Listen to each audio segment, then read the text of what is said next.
So this 7-year-old boy really wants to eat people. He's in class daydreaming about this, and he starts noticing his classmates' legs, and it looks tasty to him. So tasty that he has the urge to bite into it. By the time he turns 24, his cannibalistic urges intensify. He starts obsessing over tall Western women, which is the exact opposite of his own tiny frame. The problem is, he's living in Japan, where finding his ideal tasty victim is nearly impossible. Then one day, he finally spots a tall, blonde German woman walking near his grandmother's building. He begins tracking her movements, mapping her schedule, and studying her habits. He learned something crucial. On hot nights, her bedroom window stays partially open. The plan is simple: slip inside, cut off a piece of her flesh, and finally satisfy this craving.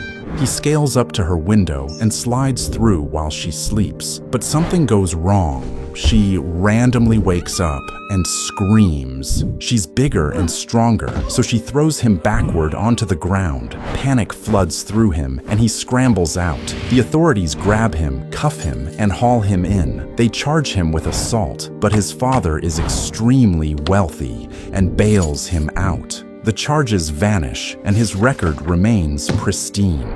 4 years go by, and he relocates to Paris. He's 28 now, supposedly pursuing doctoral studies, but his desire to eat people still hasn't gone away. Now, he's in Europe, where tall Western women are everywhere. He hires sex workers and brings them to his apartment. He waits for them to turn their back, then grabs his rifle and points it at their head. But he can't pull the trigger. He's terrified of the consequences. Night after night, he tries and fails. This goes on for years. Then everything changes because he meets this woman named Renee Hartevelt. She's a literature student from the Netherlands, gentle, warm, and devoted to poetry. 5'10", towering over his small stature. He begins cultivating a friendship with her. It starts casually, with classmates exchanging pleasantries, then sharing coffee, then comparing notes. Eventually, they're preparing meals together while reviewing for exams. Renee grows comfortable around him, completely unaware of the darkness brewing inside his head. June 11th, 1981 arrives, and he extends an invitation. Come study at his place. She'd fallen behind on a poetry translation project, and he offered assistance. She accepts, settles into a chair at his table, and becomes absorbed in the work. He slips away from the room, and when he returns, the rifle is in his hands. He approaches silently from behind, and the barrel rises to meet the back of her skull. He applies pressure to the trigger. Click. The mechanism fails, and the gun jams. Renee remains oblivious, so deeply concentrated on her translation that she registers nothing. 2 days pass, and another invitation comes. She returns to the same chair, the same table, continuing the same assignment. He excuses himself from the room, retrieves the rifle once more, and advances toward her from behind. But this time, he pulls the trigger, and no misfire. Renee is unalived. Strangely enough, he's in complete disbelief, as if he never expected to actually follow through. The shock causes him to lose consciousness and fall to the ground. When he wakes up minutes afterward, then he does something gross. He SAs her remains, then attempts to devour her flesh, but his teeth prove inadequate. He exits the apartment to purchase a butcher's knife. Returning, he consumes what he can manage. Multiple body parts go into his refrigerator for storage. Within days, decomposition begins. The heat of mid-June in Paris creates urgency, and he understands the evidence must disappear before the smell attracts attention. 2 large suitcases are purchased, and Renee's remains are packed inside. A taxi is called. His strategy involves disposing of the luggage at a lake in a park he frequently visits. The taxi driver shows up and lifts the bags toward the trunk. The weight is extraordinary.